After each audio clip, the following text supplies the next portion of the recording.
Ya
وآله وصحبه.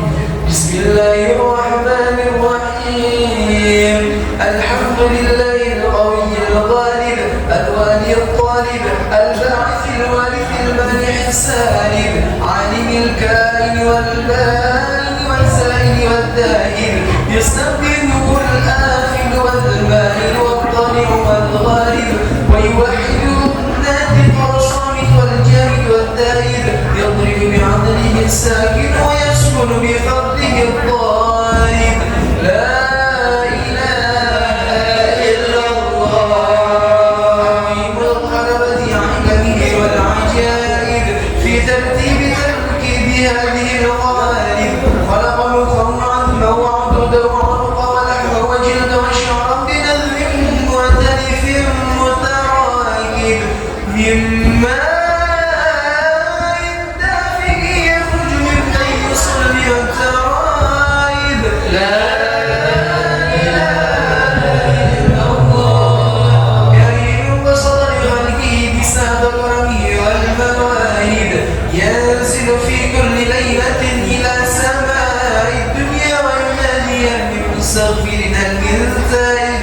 هل من طالب حاجة فأولي له المطالب.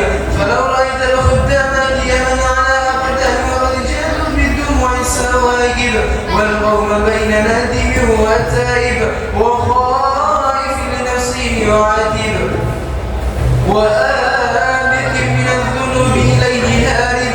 فلا يزالون في الاستغفار حتى يغف كف النار ذيول الغياهب فيعبدون وقد فازوا بالمطلوب وتوحيد المحبوب ولم يعد أحد من القوم وهو خائب.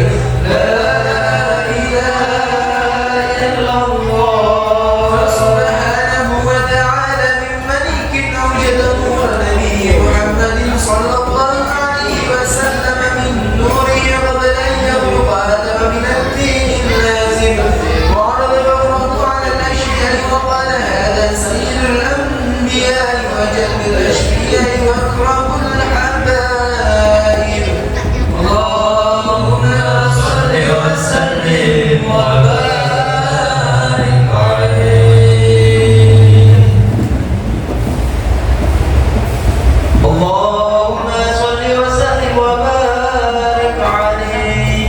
إله على السلام قال به يظهر على مراتب إله النور عليه السلام قال به يخرج من الغراب ويهلك من غرقه من الأهل والأقارب إله إبراهيم عليه السلام قال إبراهيم به تقوم حجته على عباد الأشجار والكواكب إله موسى عليه السلام قال موسى له ولكن هداني وموسى كريم ومخاطب إله عيسى قال عيسى يبشر بي وهو بين يدي نبوتي كالحاجب إله فما هذا الحبيب الكريم الذي ألبسته حلة الوقار وتوجته به ليجعل المهابة والإفضيل قال الشرط على رأسه العصائب قال والنبي استخرجه من الروح بن غالب يأخذ عبه وأمه ويدخله جدته ثم عمه الشقيق أبو طالب. اللهم صل وسلم وبارك عليه. يبعث به القيامة بين يدي القيامة في داره علامة تدله الغمامة تديره السحائب فجري الجميل جيلي الثوائب ألفي الأرض ميمي الفميلوني الحاجب سمعه يسمع صدير القلم بصره إلى السمع اتباع ذاكب فدواه قبله فالبعير فزال فازدكانوا من المحن والنوائب آمن به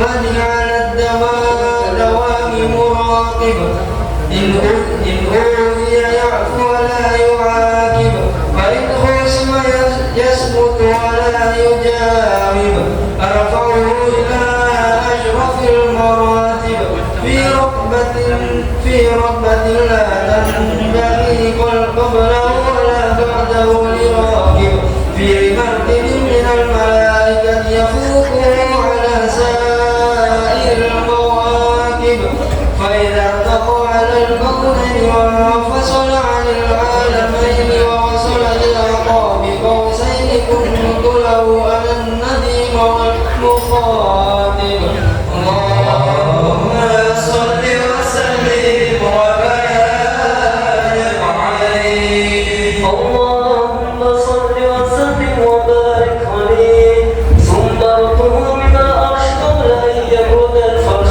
وظلل جميع المآرب فإذا شرفت تربة طيبة منهم يشرف قالا سعت ليرم المحبين على الأقدام والنكائر.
بسم الله الرحمن الرحيم أول ما نستفتح بإيراد حديثين ورد عن نبي كان قدره عديما ونسبه كان قريبا وصراطه مستقيما قال في حقه ما لم يزل سميعا عليما إن الله وملائكته يصلوا على النبي يا أيها الذين آمنوا صلوا عليه وسلموا تسليما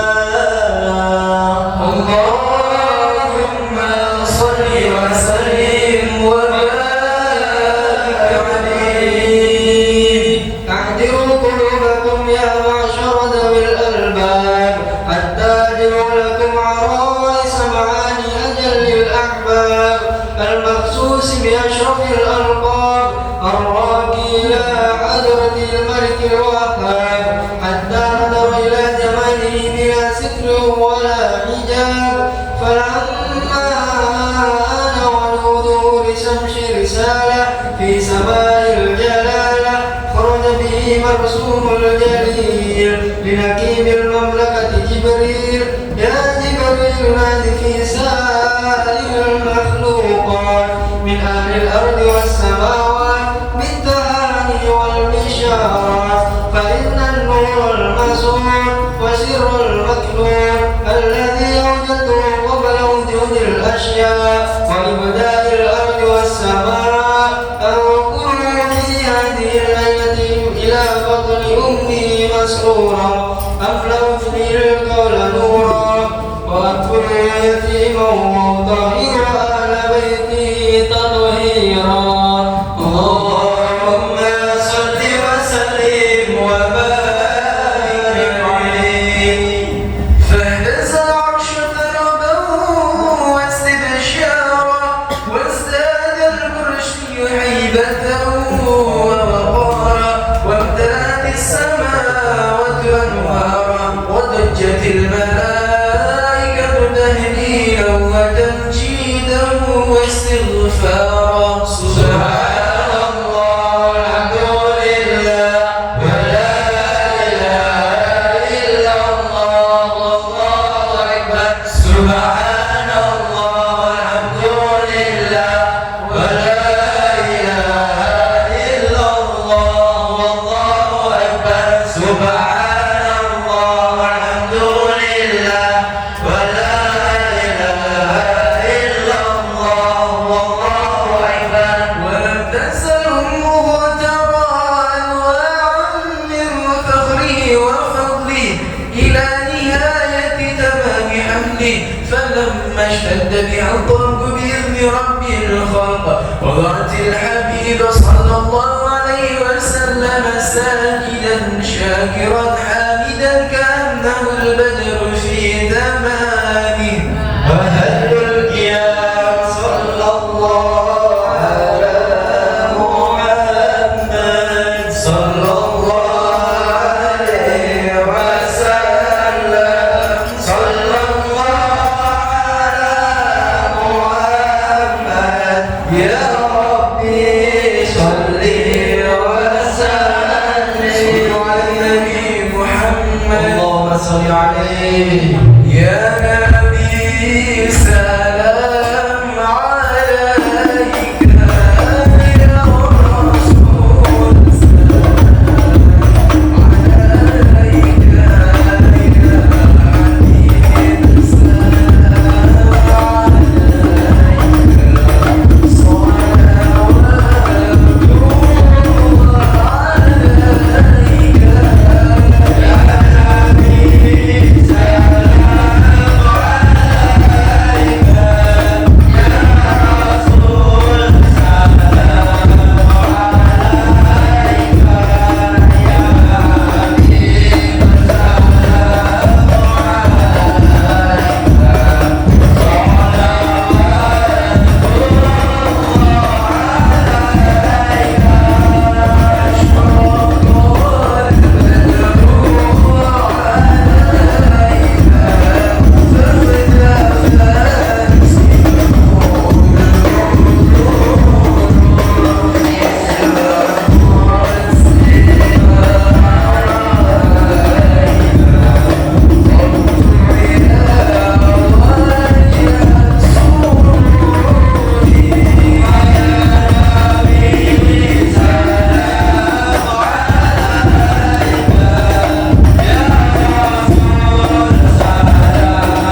ذنوبي يا الله ببركة الهادي محمد يا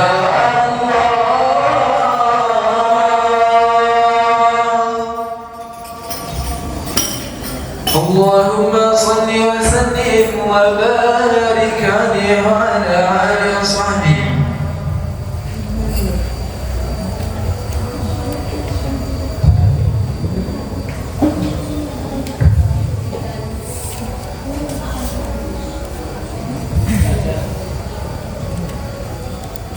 Assalamualaikum warahmatullahi wabarakatuh.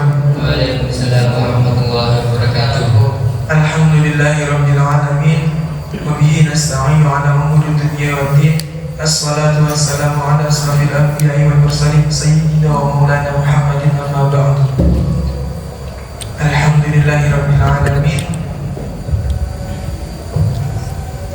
Pertama-tama marilah kita panjatkan puja dan puji syukur kehadirat Allah Subhanahu wa taala yang telah melimpahkan rahmat-Nya dan inayah-Nya serta maghfirah-Nya kepada kita sehingga kita bisa berkumpul pada sore hari ini dengan keadaan sehat walafiat. Tak lupa juga marilah kita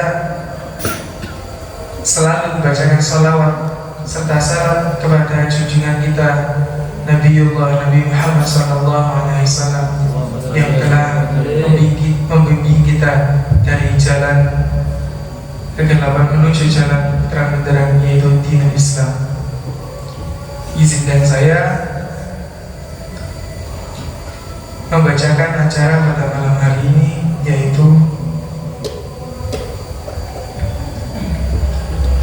yang pertama pembukaan, yang kedua yaitu sholawat Nabi, yang ketiga kajian ceramah yang dipimpin oleh Ustadz Zubairi Khalil SPP, yang keempat tanya jawab, dan yang terakhir doa. Marilah kita mari kita menginjak acara yang ketiga, yaitu kajian ceramah yang dipimpin oleh Ustadz Zubairi Khalil SPP. Waktu dan tempat dipersilakan.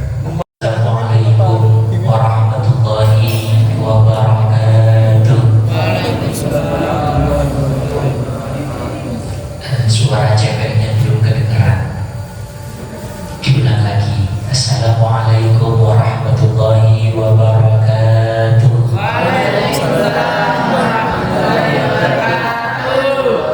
Baru kalau diingatkan itu biasanya tambah kompak. Sekali lagi, Innallaha witrun yuhibbul witra. Allah itu ganjil, senangnya sama yang ganjil. Jadi kalau punya cewek satu, cari lagi. Biar dua, kalau dua biar tambah disayang, cari lagi biar ganjil jadi tiga. Assalamualaikum warahmatullahi wabarakatuh. Bismillahirrahmanirrahim. Hamdan wa syukran liman qala wa nataqa azza wa jalla fi aqsahil maqal. Ba'da a'udzu billahi minasy syaithanir rajim. Bismillahirrahmanirrahim. Ya ayyuhalladzina amanu kutiba alaikumus shiyamu kama kutiba alal ladzina min qablikum la'allakum tattaqun. Wa ja'alal insana fi ahsani taqwim wa yurshiduhu ila sabilil mustaqim. Salatan wa salaman daiman 'alal qail as-sawmu li wa ana ajzi bihi. Al-Mab'uthul Karim Sayyidul Awwalina wal Akhirin wa ala alihi wa ashabihi ajma'in. Amma ba'du. Hadratul Muhtaramin, para alim ulama, para sesepuh, para tokoh masyarakat, wabil khusus warga sekitar Masjid Subulus Salam, Bapak Ketua Takmir, Bapak Pengurus, dan juga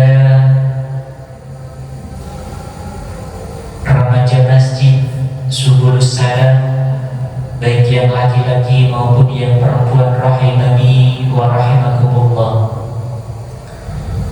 Awalan nahmadu wa nashkurullah biqawli alhamdulillahi rabbil alamin. Karena dengan rahmat, taufik, hidayah serta inayahnya kita ditakdirkan sore hari ini berwajah di Masjid Subulus Salam ini dalam keadaan sehat walafiat. Wa thaniyan nusalli ya Rasulullah sallallahu alaihi wasallam biqauli Allahumma salli ala sayyidina Muhammad. Allahumma salli wa sallim alaihi. Nah, lagi yang ceweknya enggak ada yang jawab. Abkhalul bahil idza dzukira ismi lam yusalli alaihi, kata Rasul. Paling pelitnya orang yang pelit di dunia adalah mereka ketika disebut namaku tidak menjawab sholawat kepadaku. Allahumma shalli ala sayyidina Muhammad. Jadi benar kata Rasul, ad-dinun nasiha, agama itu adalah saling mengingatkan. Tidak jawab sholawat tak ingatkan. Karena dengan perjuangan dan jerih payah beliau, kita semua bisa membedakan yang hak dan yang hoax, yang benar dan juga yang salah. Hadirin hadirat remaja Masjid Subulus Salam, rahimani wa rahimakumullah. Dari awal tadi sudah dibacakan beberapa sholawat, tapi satu belum terdengar, sholawat busyra. Hafal sholawat busyra? Hafal, coba buktikan. Kita membaca bersama-sama. Allahumma salli wa sallim ala sayyidina Muhammadin sahibil busyra.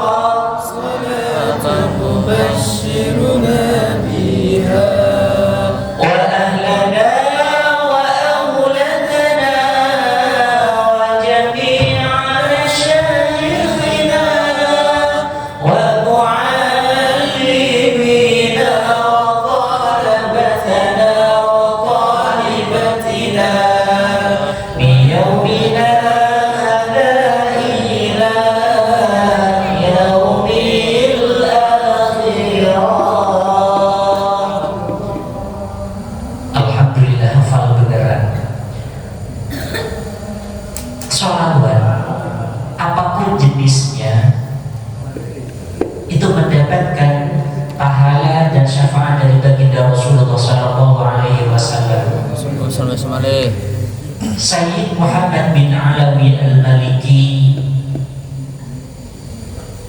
pernah mendengar dari ayahnya yang bernama Sayyid Alawi al-Maliki.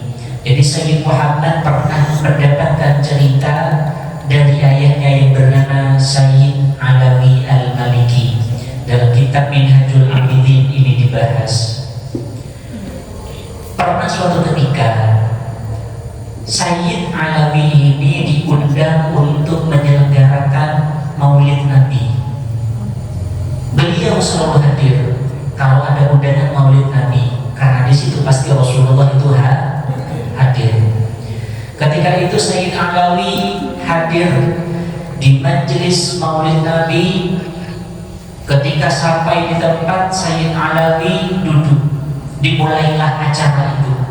Ketika acara itu dimulai, dari awal sampai dengan dibacakan doa, ada satu orang yang berdiri dari awal sampai dengan selesai.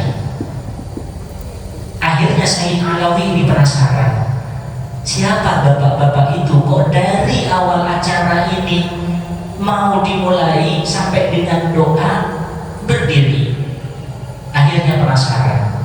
Setelah selesai acara majelis sholawat, bertanyalah Sayyid Alawi kepada bapak-bapak yang berdiri itu tadi, wahai bapak, saya amati dari saya sampai di undangan ini, acara dimulai sampai dengan dibacakan doa, bapak dari awal berdiri, tidak duduk sama sekali, padahal yang lain itu duduk di awal. Hanya ketika pembacaan Mahalul Qiyam berdiri, bapak kenapa kok berdiri dari awal sampai dengan akhir? Apa jawab Sayyid Alawi, mohon maaf saya berterus terang kepada engkau. Iya Pak, apa? Dulu ketika ada orang yang mengundang saya menghadiri majelis sholawat seperti ini, menyelenggarakan peringatan Maulid Nabi, saya tidak hadir. Saya tidak hadir. Apapun itu dan siapapun yang mengundang saya tidak hadir. Akhirnya lambat laun usia saya sudah semakin tua, akhirnya saya sakit sehingga menyebabkan saya lumpuh. Karena saya lumpuh, diundang orang saya tidak bisa datang. Jangankan ketika saya lumpuh, ketika saya masih sakit saja sudah tidak datang, apalagi lumpuh. Akhirnya suatu malam saya bermimpi, Sayyid Alawi, kalau kamu mau sembuh, hadirlah ketika diundang majelis sholawat oleh tetangga-tetanggamu. Itu dalam mimpi saya. Akhirnya saya yakin mimpi itu merupakan anugerah untuk saya, jalan bagi saya untuk mendapatkan kesembuhan dari Allah Subhanahu wa Ta'ala. Akhirnya laki-laki tersebut, bapak-bapak tersebut minta gendong ke anaknya karena ada undangan majelis sholawat. Akhirnya digendong hadir ke majelis sholawat tersebut. Ketika saya hadir di majelis sholawat tersebut, ketika Pahalul Qiyam, saya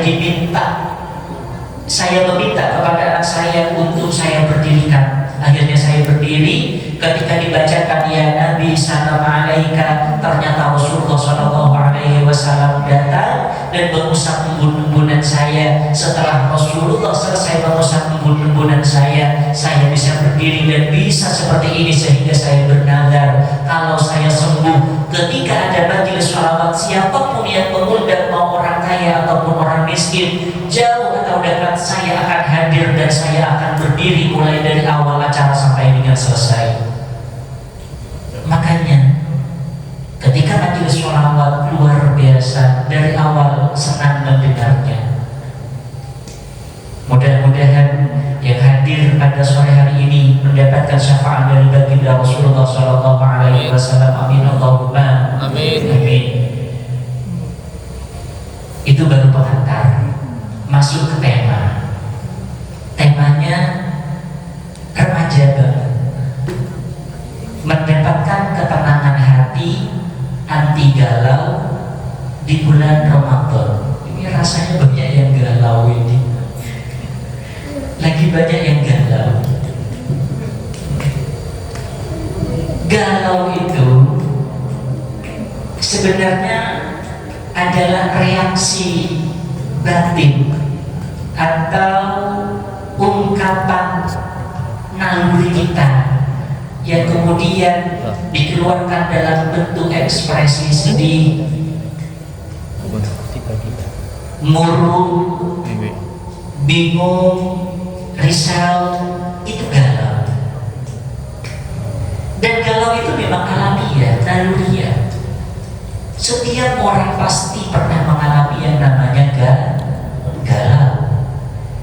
Bahkan dari manusia pertama yang ada di bumi itu galau. Siapa? Manusia pertama di bumi siapa? Nabi Adam. Nabi Adam pernah galau? Pernah. Kapan? Ketika diusir oleh Allah dari surga. Kenapa? Karena makan buah huldi. Buah huldi itu dilarang oleh Allah karena tipu daya iblis. Akhirnya Nabi Adam dan istrinya Siti Hawa diusir oleh Allah dari surga, dipisah tempatnya yang begitu sangat jauh, sehingga Nabi Adam itu galau. Galau karena dipisah dengan istrinya. Yang menyebabkan Nabi Adam itu diusir dari surga adalah iblis. Nabi Adam dibilangin sama iblis, Nabi Adam, kalau engkau mau abadi hidupmu di surga, makanlah buah ini. Gak mempan sama Nabi Adam. Gak, iblis. Allah menyampaikan kepada saya tidak boleh dekat-dekat sama buah huldi ini. 2 kali dibujuk, gak mempan. 3 kali gak mempan. Akhirnya Nabi Adam datang, iblis datang kepada istrinya Siti Hawa, menyampaikan ke Siti Hawa, kata iblis, sampaikan kepada suamimu Mas Adam itu, kalau mau hidupnya kekal selama-lamanya di surga, makanlah buah huli ini. Akhirnya Siti Hawa terpengaruh tipu daya iblis, datanglah kepada Nabi Adam, Mas Adam, sayang tidak sama saya? Sayang. Jadi kalau perempuan yang membujuk, yang merayu, laki-laki itu kelompok-kelompok beneran gitu. Jadi rayuan maut seorang perempuan itu mengalahkan rayuan seorang iblis. Iblis ngerayu Nabi Adam gak mempan kok. Dia rayu Siti Hawa, 1 kali langsung kelompok-kelompok Nabi Adam itu. Akhirnya Nabi Adam mengikuti permintaan Siti Hawa, memakan buah huli itu karena dilarang oleh Allah. La taqraba hadhihi syajarata fatakuna minadh dhalimin. Kata Allah, janganlah engkau berdekat apalagi memakan buah huli ini. Kalau engkau melakukan hal itu termasuk orang-orang yang zalim kepada dirimu sendiri. Maka diusir oleh Allah, dipisah. Akhirnya Nabi Adam galau. Paling di sini lagi banyak yang putus gitu. Makanya temanya ada galau-galaunya begitu. Tapi hebatnya Nabi Adam diusir oleh Allah dari surga karena ulah iblis ketika memohon maaf kepada Allah tidak membawa nama iblis. Bagaimana doanya Nabi Adam? Rabbana zalamna anfusana wa illam taghfir lana wa tarhamna lanakunanna minal khasirin. Tidak sedikit pun membawa iblis di dalam doanya itu. Padahal yang paling menyebabkan Nabi Adam diusir oleh Allah dari surga adalah iblis. Artinya apa? Ketika kita melakukan suatu kesalahan yang dipengaruhi oleh orang lain, tidak usah bawa orang lain itu, cukup kita yang introspeksi gak usah bawa nama orang lain, kita salahkan diri sendiri. Jadi Nabi Adam galau, Nabi Idris galau. Kapan? Ketika sudah selesai batas waktu yang diberikan oleh Allah untuk berkunjung ke surga, Nabi Idris keluar dari surga galau. Nabi Nuh juga galau. Kapan Nabi Nuh galau? Ketika mengajak umatnya selama 950 tahun, yang beriman kepada Nabi Nuh hanya sekitar 80. Galau Nabi Nuh, apalagi dicoba oleh Allah dengan gelombang yang begitu besarnya. Anak dan istrinya Nabi Nuh itu tidak taat kepada Nabi Nuh. Nabi Nuh sudah mengatakan kepada anak dan istrinya, ya bunayya arkam ma'ana, wahai anakku, ayo naiklah ke atas kapal ini agar engkau selamat. Anaknya tidak mau, istrinya juga tidak mau. Siapa nama istri Nabi Nuh? Istri Nabi Nuh namanya Ibu Nuh.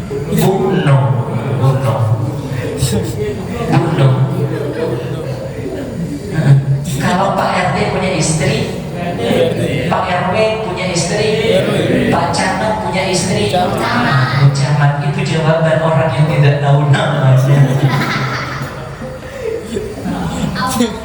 Galau. Nabi Muhammad pun juga pernah galau. Kapan? Ketika Rasulullah SAW ditinggal wafat oleh pamannya yang bernama Abu. Kalau ibu-ibu tahunya Abu Gosok. Abu Thalib wafat, yang selalu melindungi Rasulullah dari serangan kafir Quraisy, itu wafat. Galau Rasulullah. Ditambah lagi istri tercintanya diwafatkan oleh Allah yang bernama Siti Khadijah bintu Khuwailid. Galaunya luar biasa Rasulullah SAW.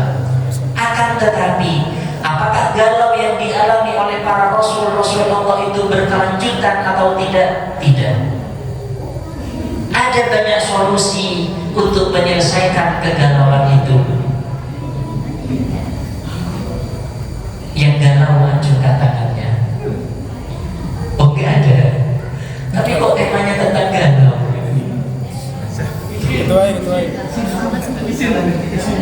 polisi.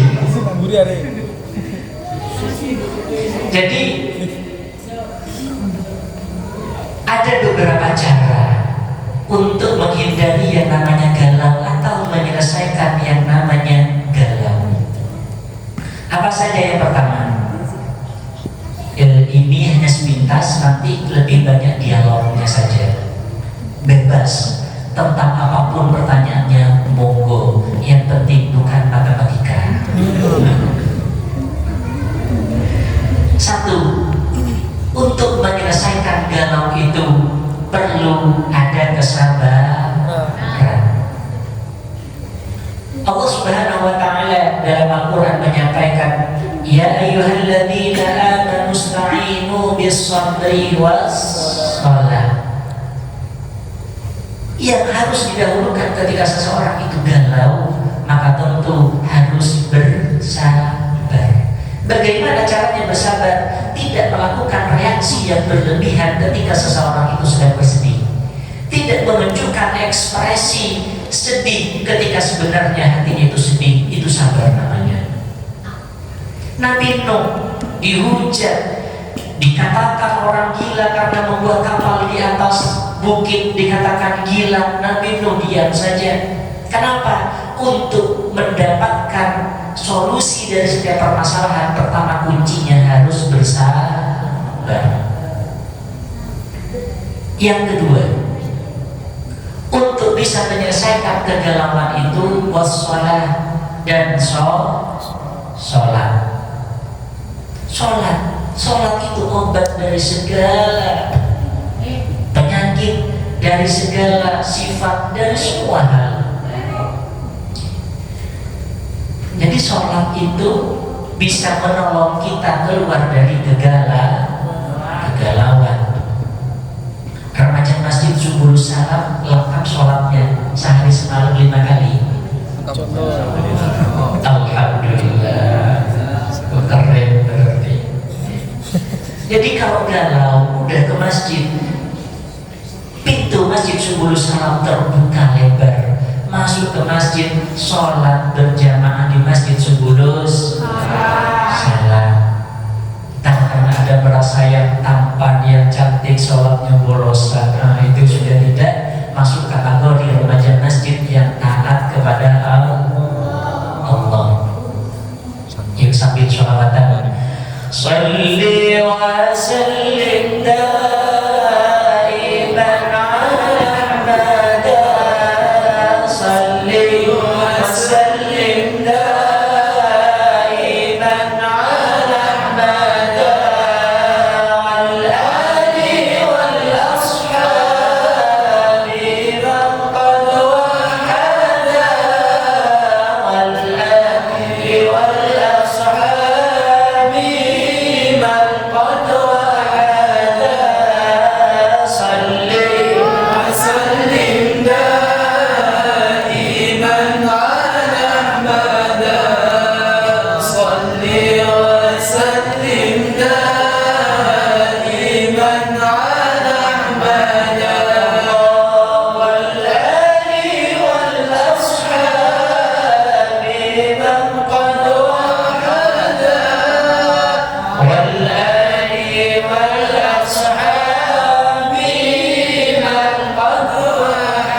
Salatnya amin Allahumma amin. Yang merasa kaya tetap harus sholat. Nabi Sulaiman paling kaya tetap sholat.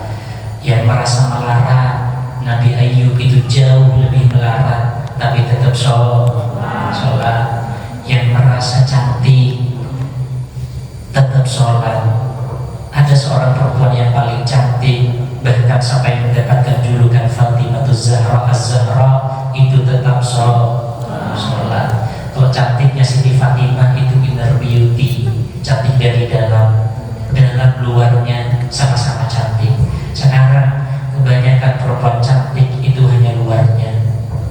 Bahkan ada sekarang banyak yang cantik cuman wajahnya, yang glowing cuman wajahnya, lehernya hitam. Ada skincare. Ya banyak itu. Coba di atasnya glowing, lirik ke bawah tangannya, sudah mulai gelap. Ke kakinya tambah gelap.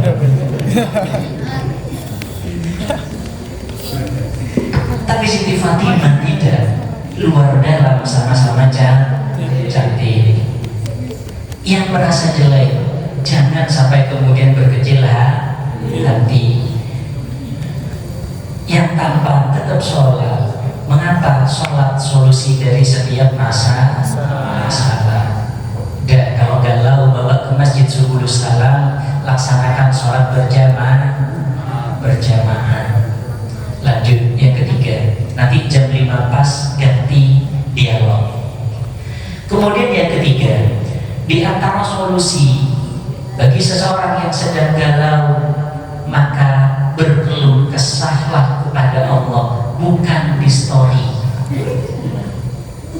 Iya, bukan di status. Sekarang orang ada masalah sedikit-sedikit buat story, bahkan doa di story, ya Allah ampuni dosa-dosaku.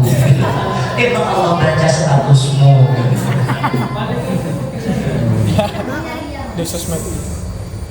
Doa di status gitu loh. Jadi berkeluh kesah itu hanya kepada Allah. Coba buktikan ketika sholat kita mengucapkan Iyyaka na'budu wa iyyaka nasta'in. Iyyaka na'budu, hanya kepadamu ya Allah kami menyembah, wa iyyaka, dan hanya kepadamu ya Allah nasta'in, kami memohon pertolongan. Kalau misalnya punya masalah, ceritakan sama Allah. Bangun tengah malam sholat tahajud, sampaikan kepada Allah, ya Allah saya lagi galau. Galaunya sebutkan karena apa? Harus berbahasa Arab tidak. Selesai sholat pakai bahasa Indonesia, kurang lancar pakai bahasa Jawa, kurang lancar pakai bahasa isyarat. Allah itu selalu mengerti bahasa setiap umat manusia. Bahkan Allah sampaikan, wa nahnu aqrabu ilaihi min hablil warid, saya itu lebih dekat daripada urat yang nempel di nadi ini, di leher ini. Allah selalu mengerti keinginan kita. Bahkan Allah sampaikan di dalam ayat Al-Quran yang lain, innal insana khuliqa halu'a wa idza massahu syarru jazua wa idza massahu khairu manu'a illal musallin. Manusia itu memang pada dasarnya labil, memiliki ketidakkonsistenan dalam berpendirian. Hanya saja ketika manusia itu mengalami suatu masalah, sedih, galau, biasanya datang kepada Allah, menghadap kepada Allah. Tapi kalau lagi senang, lupa kepada Allah. Illal musallin, kecuali orang-orang yang sholat.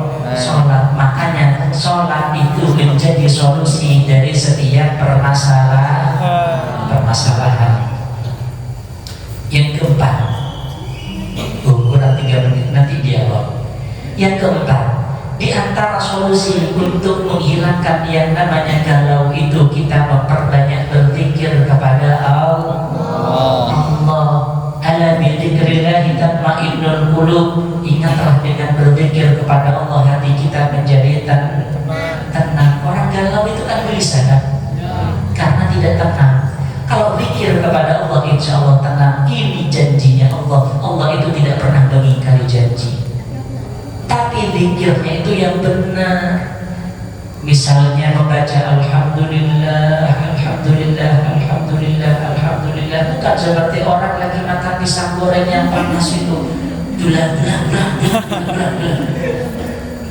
Yang benar, makharijul hurufnya yang benar. Alhamdulillah, Alhamdulillah, Alhamdulillah, Alhamdulillah, Alhamdulillah.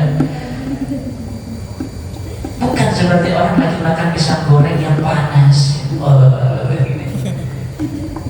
Jadi untuk mengobati galau itu banyak caranya, diantaranya berzikir kepada Allah.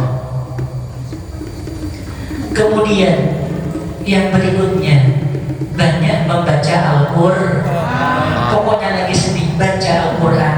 Rasulullah SAW menyampaikan dalam hadis bahwasanya Al-Quran lima quri'ah. Al-Quran itu tergantung dari niat si pembaca. Niat untuk menghilangkan kesedihan hilang, niat mengobati penyakit sembuh. Yang penting belum ajalnya. Sudah sakaratul maut dibacakan Al-Quran, apakah akan sembuh?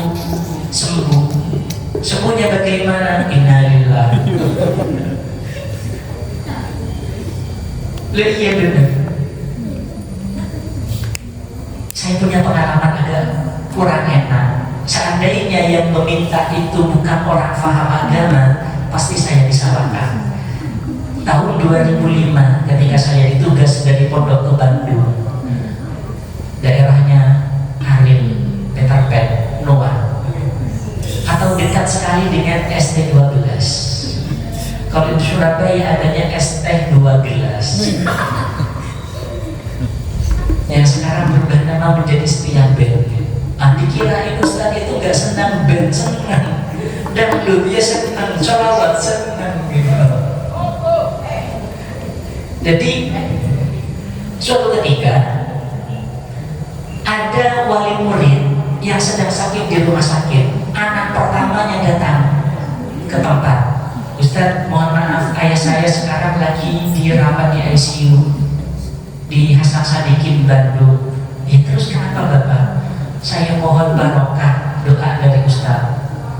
Tunggu sebentar, tak minta ampunan, tak bacain Al-Fatihah 11 kali, karena Fatihah itu ummul Quran, ummul kitab. Dikatakan astagfirul mathani, 7 ayat yang luar biasa ampuhnya ketika dibaca. Dengan keyakinan yang sangat kuat, tak bacakan Fatihah 11 kali, selesai tak tiupkan ke air. Pak, kasihkan sama ayahnya. Kalau tidak bisa masuk ke mulutnya, usapkan ke wajahnya. Kurang lebih 2 jam kemudian si bapak tersebut telepon, Ustaz, iya Pak, bagaimana ayahnya? Mohon maaf, ayah saya sudah inna lillahi wa inna ilaihi raji'un setelah meminum air yang dikasih Ustaz. Kalau orang tidak paham agama, dikirain mantra yang saya bacakan itu menyebabkan meninggal dunia, dituntut ke pengadilan dihukum. Karena paham ilmu agama, orang tersebut mengatakan, Alhamdulillah Ustaz, dengan barakah doa dari Ustaz, setelah meminum itu langsung ingat sama anak-anaknya, kemudian mengucapkan kalimat thayyibah la ilaha illallah Muhammadur Rasulullah, langsung tidak ada. Itu paham agama. Jadi bacalah Al-Quran kalau sedang galau. Wa nunazzilul Qur'ana ma huwa shifaa, kata Allah di Al-Quran, saya turunkan Al-Quran itu sebagai obat dari kegalauan. Babnya bab galau soalnya. Suruh siapa minta galau temanya? Rangga. Mau tenang, tidak galau, baca Al-Quran. Sudah berapa? Oh sudah 5. Ini jam 5. Sebenarnya masih ada lanjutannya. Karena permintaan dari panitia lebih banyak dialog. Jadi mudah-mudahan yang 5 ini bermanfaat. Kalau ada beberapa hal yang ingin di-sharingkan, silakan. Kurang lebih ada sekitar 30 menit waktu yang tersisa sebelum adzan maghrib dipersilakan. Monggo.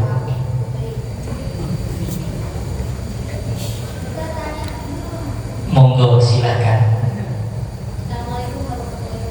Waalaikumsalam warahmatullahi wabarakatuh. Boleh kenalan.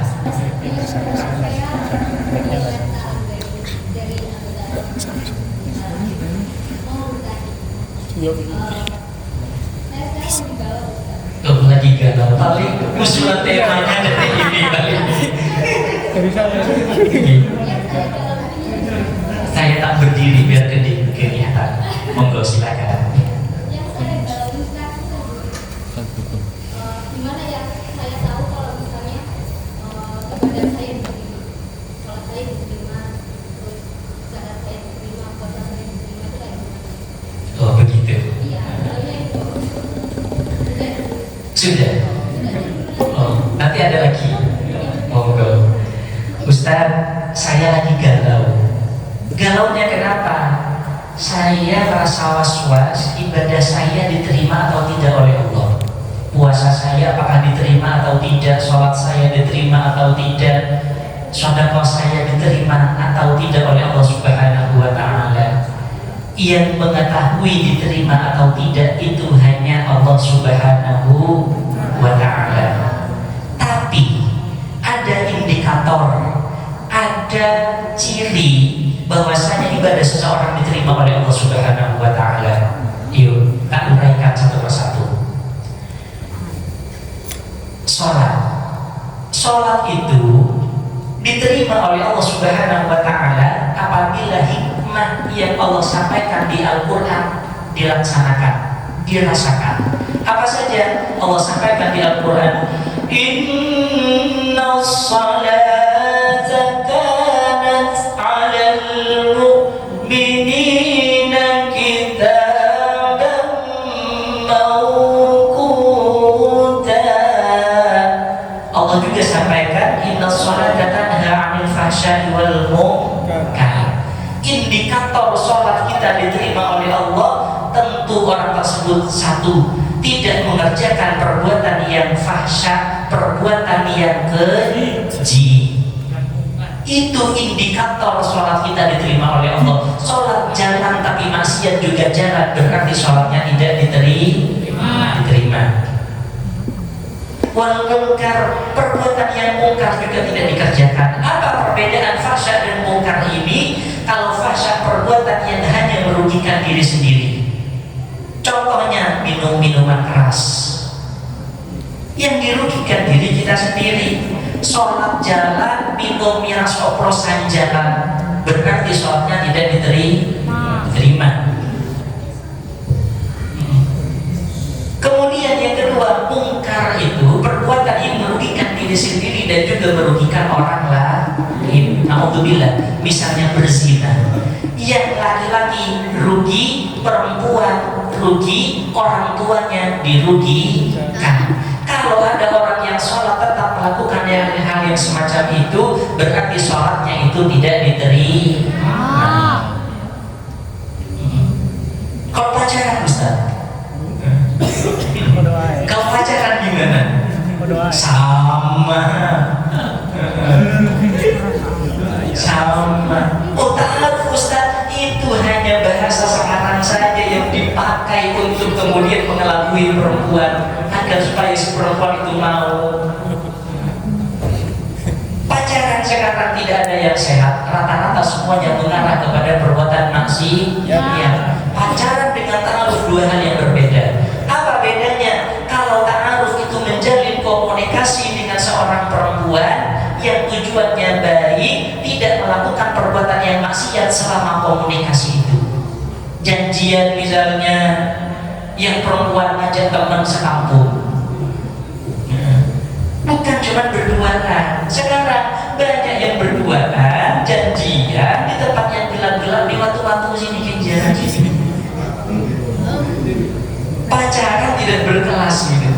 Minumnya es teh, nutrisari, terus kemudian jajannya telur gulung.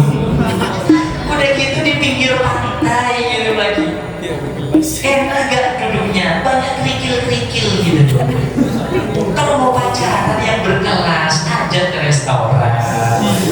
sampai pakaiannya yang bagus, sekiranya dilihat banyak orang, nggak berkelas banget gitu loh, pacaran di waktu-waktu gitu. Tapi kalau remaja sebelum salam, yakin tidak ada, karena sekarang ada di sini semua.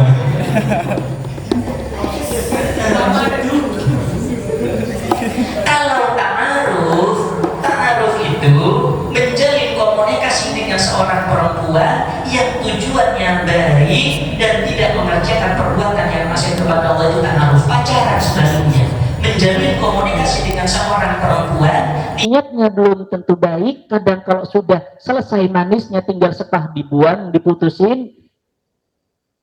Setiap hari akhirnya melakukan perbuatan maksiat, ketika putus galau. Menjalin komunikasi itu penting. karena bagian dari salah satu cara untuk menjemput jodoh. Jodoh itu dijemput, bukan ditunggu. Lionel Messi, legenda sepak bola, untuk mendapatkan bola dan bisa golkan bola itu harus berlari keras untuk bisa mendapatkan, kan? Tidak hanya duduk manis, Lionel Messi duduk manis, bola menggelitik dan gol. Enggak, Lionel Messi harus menjemput bola itu. Sama dengan laki-laki dan perempuan, kalau mau ketemu jodoh, menjalin banyak komunikasi dengan lawan jenis, tapi tujuannya harus baik. Bumbu-bumbu dalam komunikasi itu tidak ada yang keluar dari syariat Islam. Setuju? Jadi ada sekarang kalau boncengan bukan mahram, kita ini ta'aruf, boncengan berdua bukan mahram, akhirnya di tengah dikasih triplek, bukan mahram.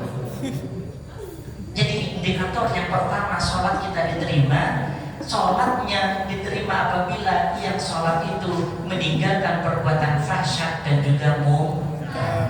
Yang kedua, bagaimana kalau puasa? Tambah gampang puasa itu. Indikator puasanya diterima oleh Allah.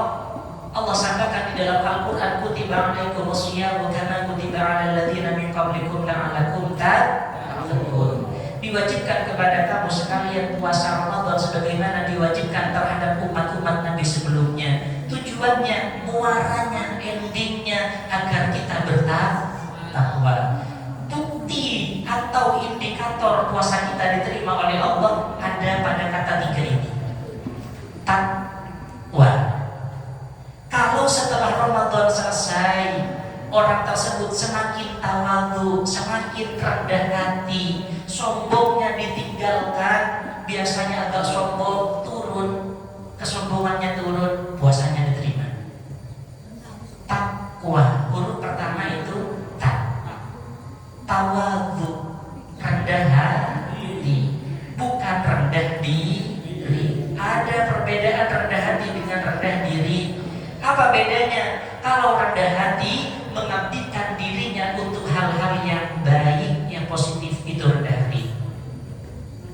Tapi kalau rendah diri mengabdikan dirinya untuk hal-hal yang negatif, mencuri, korupsi, pacaran, itu berarti rendah diri. Ketika ketemu lagi mencuri, orang akan merendahkan, kan? Ulahnya siapa? Sendirinya. Tawadhu. Yang kedua, qanaah, menerima semua sesuatu yang diberikan oleh Allah. Yang berikutnya, wara, semakin hati-hati bertutur kata, hati-hati bersikap. Setelah bulan Ramadan itu semakin meningkat, berarti puasanya itu diterima.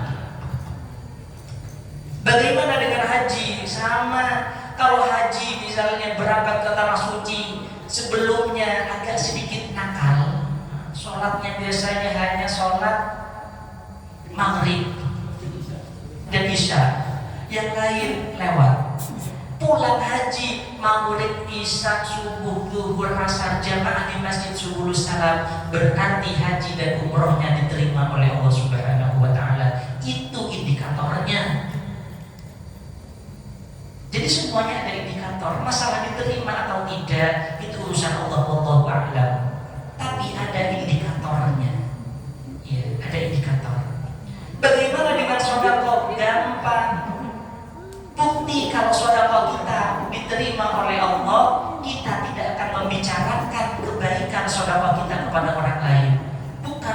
kemudian dibuat story, guys, edisi berbagi. Lagi mau berbagi kepada orang lain yang membutuhkan, minta difoto. Ntar dulu Pak ya, tak selfie, cekreng. Langsung dibuat story, edisi berbagi. Jangan pernah berharap sedekahnya itu diterima oleh Allah. Rasulullah menyampaikan dalam hadis, "Man manna bil mudin faqad fuqida faqdan." Barang siapa yang mengingat ini loh ya, bukan kemudian mempamerkan kepada orang lain, faqad fuqida faqdan, dosa apa pahalanya tidak dapat. Yang dapat hanyalah dosa. Jadi Mbak, yang tahu diterima atau tidak hanya Allah, tapi ada indikatornya, ada ciri-ciri. Sholatnya diterima bagaimana, puasanya diterima bagaimana, hajinya bagaimana, semuanya ada indikator. Cukup. Ada lagi. Ayo, remaja putra, mana suaranya?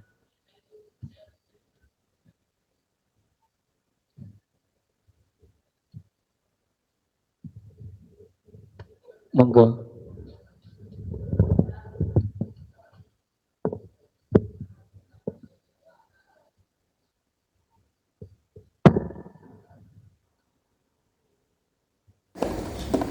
Assalamualaikum warahmatullahi wabarakatuh. Waalaikumsalam warahmatullahi wabarakatuh.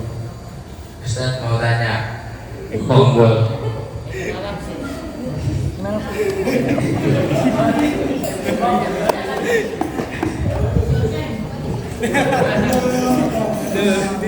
Mau tanya. Hukum pacaran saat Ramadan gimana?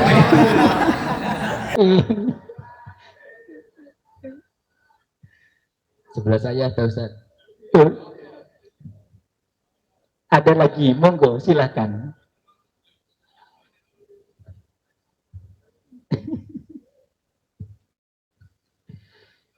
Nah, begini. Tadi sudah disampaikan perbedaan antara pacaran dan ta'aruf.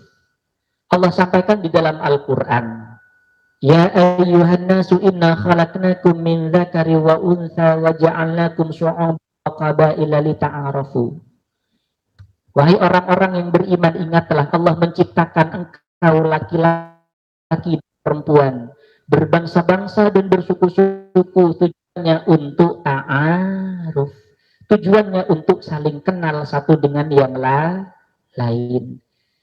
Kenapa kok kemudian harus saling kenal satu dengan yang lain? Agar siapa tahu ada kecocokan, bisa menjalin hubungan yang lebih serius, dibawa ke jenjang pernikahan mengikuti sunnah Rasulullah. Kalau pacarannya itu tidak sehat, jangankan di bulan puasa, di luar bulan puasa saja sudah tidak boleh. Bumbu-bumbu pacaran itu kebanyakan maksiat. Ayo coba satu-satu. Ini sekarang lagi banyak seperti ini. Baru 2 hari jadian sudah panggil papa mama. Papa, mama, mau kemana coba gitu loh. Akhirnya malam minggu diapelilah si perempuan, boncengan berdua. Akhirnya si laki-lakinya agak pinter akalnya, cari sepeda yang motor depannya diturunin stoknya, di belakang ditinggiin, cari jalan yang banyak polisi tidur. Akhirnya sambil direm, anget gitu. Kok tahu? Pengalaman. Ya, pengalaman setelah jadi istri. Jadi motor depan itu sekopnya diceperin, yang belakang dinaikin. Akhirnya agak begini. Lewat yang banyak polisi tidurnya sambil dia rem-rem sedikit. Akhirnya tambah wena. Sudah maksiat. Akhirnya berduaan. Orang yang berduaan di tempat yang tidak terbuka, maka ada pihak ketiga yang memanas-manasi untuk melakukan perbuatan maksiat. setan.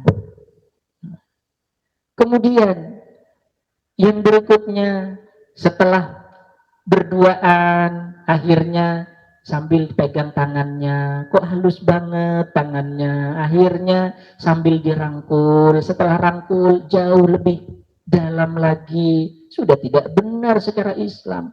Kalau gentleman, benar-benar laki-laki, niatnya baik kepada perempuan tersebut, datangi orang tuanya. Ya iya benar. Assalamualaikum Bapak, mohon maaf. Ketika selesai disuruh duduk, saya ini temannya putri Bapak yang namanya ini.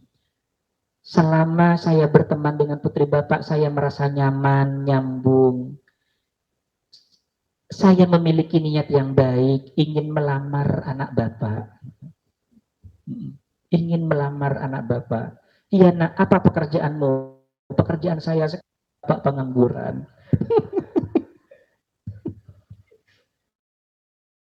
Pekerjaannya pengangguran gitu loh. Jadi pandai itu tidak mengenal waktu, mau siang, mau malam, mau di luar Ramadan, apalagi di bulan Ramadan tetap haram. Kecuali misalnya di situ yang dibangun adalah ta'aruf. Laki-laki kenalan dengan perempuan, tujuannya baik, ingin mengetahui karakter masing-masing. Si laki-laki ingin tahu karakter si perempuan ingin tahu si karakter laki-laki, akhirnya menjalin komunikasi. Dalam jalinan komunikasi itu tidak keluar dari ajaran Islam, di luar Ramadan boleh, di dalam Ramadan juga boleh. Mau ngajak bukber misalnya sama perempuan, sama mertua laki-laki dan perempuannya diajak. Iya benar. Dan dalam menentukan jodoh itu ada skala prioritas. Rasulullah menyampaikan di dalam hadis, tunkahul mar'atu li arba'i hisalin, nikahilah laki-laki atau perempuan itu karena 4 faktor. Yang pertama, li jamaliha, karena kecantikannya. Kenapa kok harus kecantikannya? Kalau nggak cantik bosan. Bayangkan 24 jam berturut-turut ketemu terus. Kalau nggak cantik bosan. Pagi bangun itu wajahnya yang dilihat. Siang itu, sore itu, mau tidur itu, bangun tidur, ya itu lagi. Makanya cari yang cantik. Meskipun sebenarnya cantik itu rela, yang mutlak itu jelek. Tapi jangan kemudian dijadikan kecantikan itu sebagai yang paling utama, karena kecantikan itu berbatas waktunya. Ketika usia 17 tahun mempesonanya luar biasa. Coba balik 17 menjadi 71, tersenyum, bukan orang terpesona, takut. Kenapa? Sudah ada giginya gitu. Jadi cantik itu terbatas. Jadi jangan kemudian menentukan kecantikan itu sebagai segala-galanya. Tapi cantik wajib. Yang kedua, nasab. Cari tahu keturunannya siapa. Tapi ini jangan dijadikan acuan yang utama. Kenapa? Bisa jadi anaknya orang yang soleh itu anaknya nakal. Contohnya seperti siapa? Nabi Nuh. Seorang nabi punya putra namanya Kan'an dan istrinya yang namanya Bu Nuh tadi itu istri nabi kok, apalagi cuma istri ustadz gitu loh. Iya benar. Atau ayahnya bajingan misalnya, anaknya menjadi orang soleh ada siapa? Nabi Ibrahim, ayahnya Nabi Ibrahim yang namanya Pak Ibrahim itu, Azar namanya, tukang buat patungnya Raja Namrud di Pahat. Jadi Pak Azar itu tukang buat patungnya Raja Namrud. Punya anak laki-laki namanya Ibrahim, menjadi Abul Anbiya, ayah para nabi. Yang ketiga, walimaliha, cari yang kaya.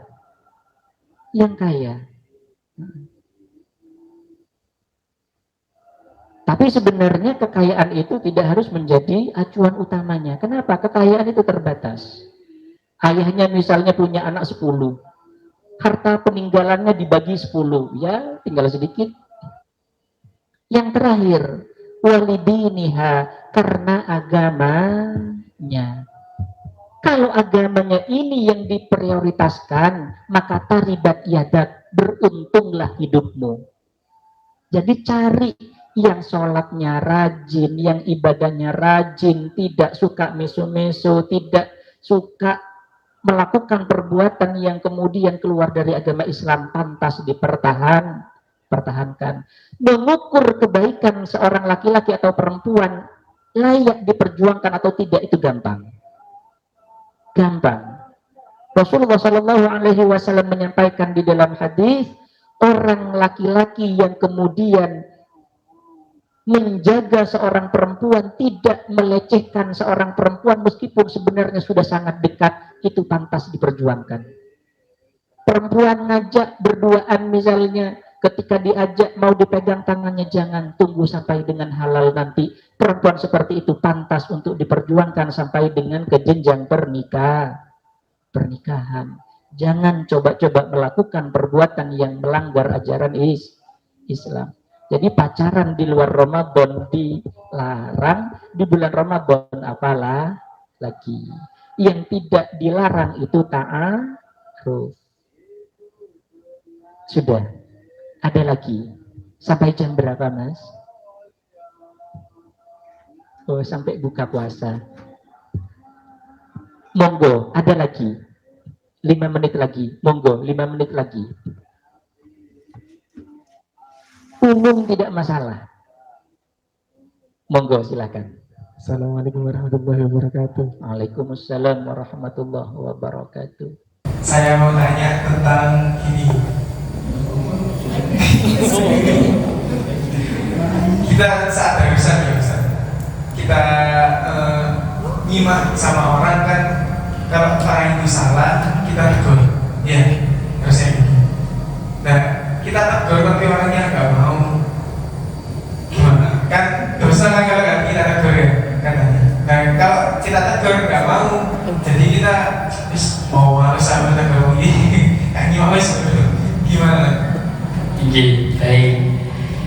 Ada seseorang yang salah dalam ibadahnya Atau dalam berperilaku dengan masyarakat sekitar, ditegur. Tapi kemudian tidak mengikuti, bahkan yang menegur karena anak baru lulus dibilangin, anak baru lahir negur saya gitu.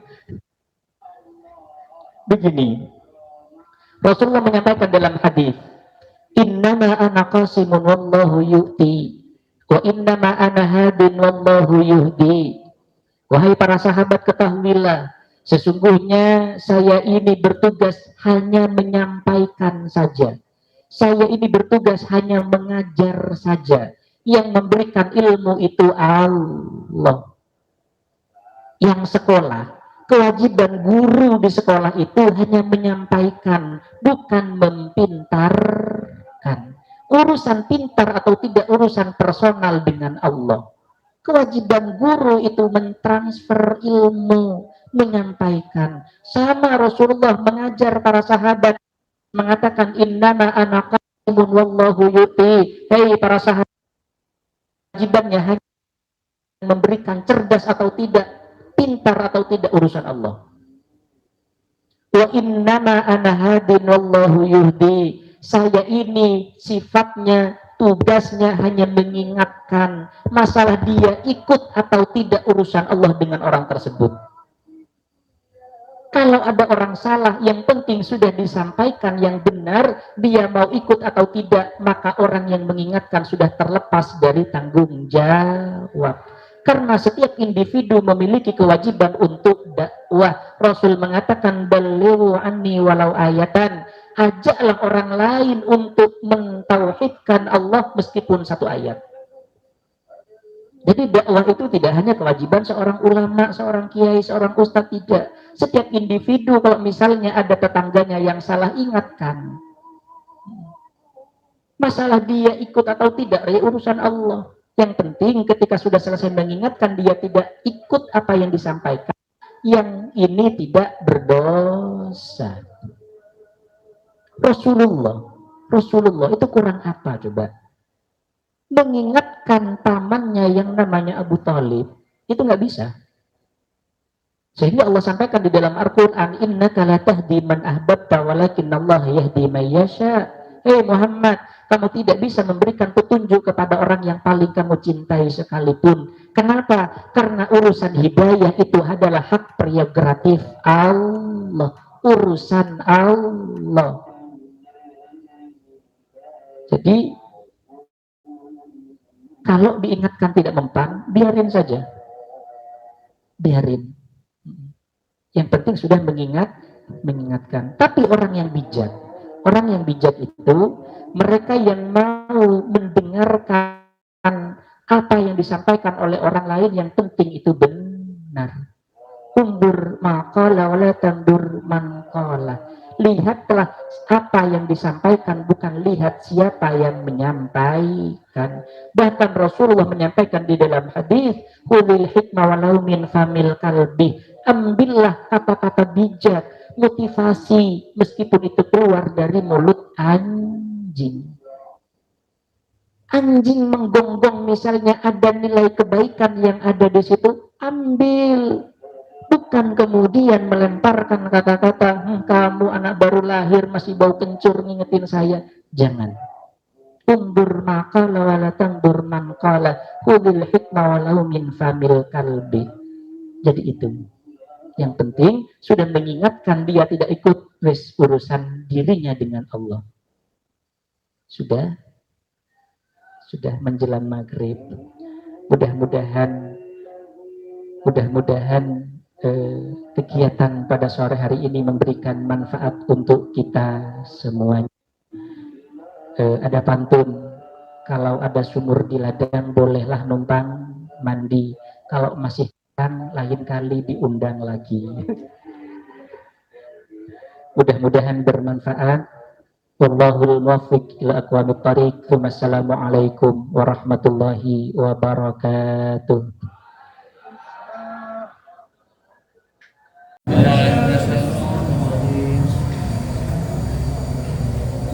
Bismillahirrahmanirrahim. Alhamdulillahirabbil alamin, hamdan syakirin hamdan na'imin.